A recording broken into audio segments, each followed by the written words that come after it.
We will now show you the places of Christ's death and resurrection that became the center of Christian worship and destination of pilgrimages. You will experience their development as they were transformed into sanctuaries over time, and you will get to know their custodians. You will see a very likely model of first century Jerusalem, along with the reconstruction of the monument that marks Jesus' burial place. You will be immersed into the atmosphere of those events as you experience the mystery of this place.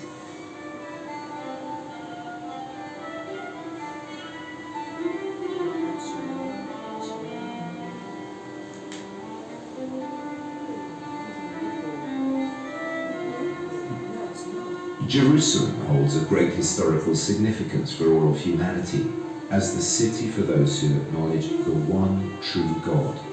It is the center of the three monotheistic faiths.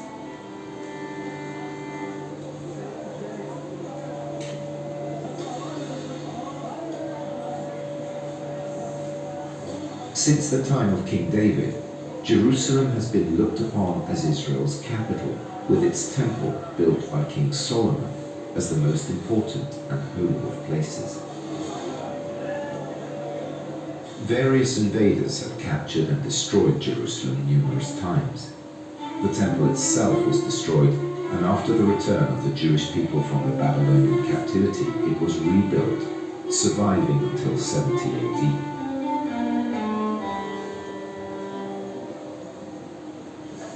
Jerusalem has remained a refuge for the identity and faith of the people of Israel as they await the Messiah. The Jerusalem of today differs greatly from that of Jesus' time. We are here. Let us go back to the events that changed the history of humanity.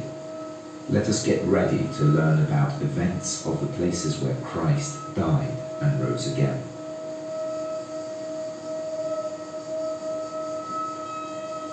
After the Last Supper, Jesus went with his disciples outside the city to the Kidron Valley, to the garden called Gethsemane. There he went apart from them to pray in solitude.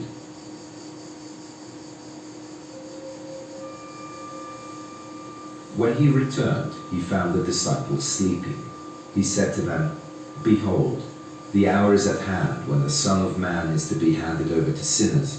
Look, my betrayer is at hand." Judas arrived, along with the soldiers of the high priest. They seized him and led him off to Caiaphas.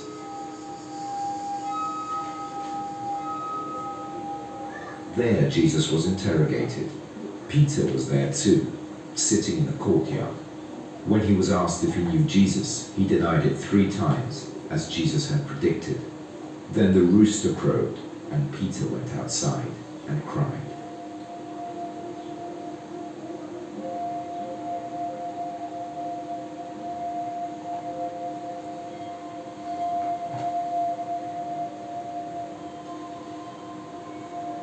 Then morning came. The high priest and the elders took counsel together to put Jesus to death. They bound him and led him to be handed over to Pontius Pilate.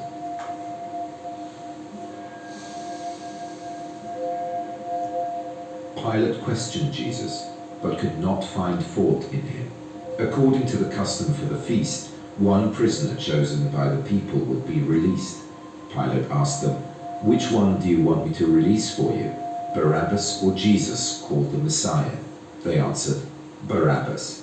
When asked what he should do with Jesus, they cried out, "Crucify him."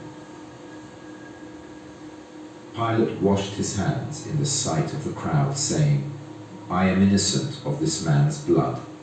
Look to it yourselves." So he released Barabbas, then had Jesus flogged and handed over to be crucified. When they came to the place of the skull, they crucified him along with 2 criminals, one of them on his right, the other on his left. From noon onward, darkness came over the whole land until 3 in the afternoon. The curtain of the sanctuary was torn in 2. Then Jesus cried in a loud voice, "Father, into your hands I commend my spirit." When he said this, he breathed his last.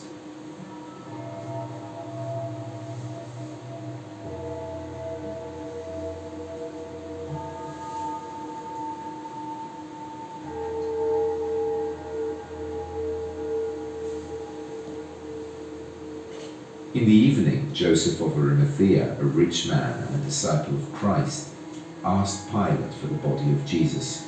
Pilate ordered it to be given to him. Joseph wrapped the body of Jesus in linen with spices and laid it in a new tomb that had been carved in the rock. It was the day of preparation, and the Sabbath was about to begin. That was the first day. The second day, and the third day in the morning.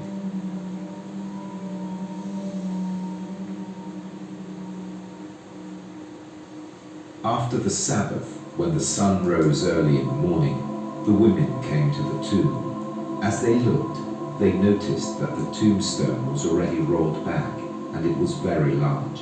Suddenly, two men in shining robes stood before them and said to them, "Why are you looking for one who lives among the dead? He is not here. He is risen.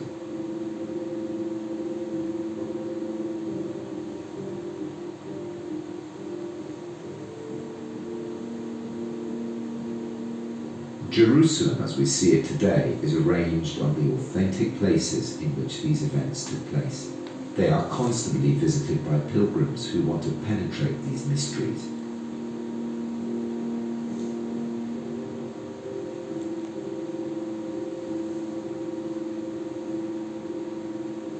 We invite you to the next room.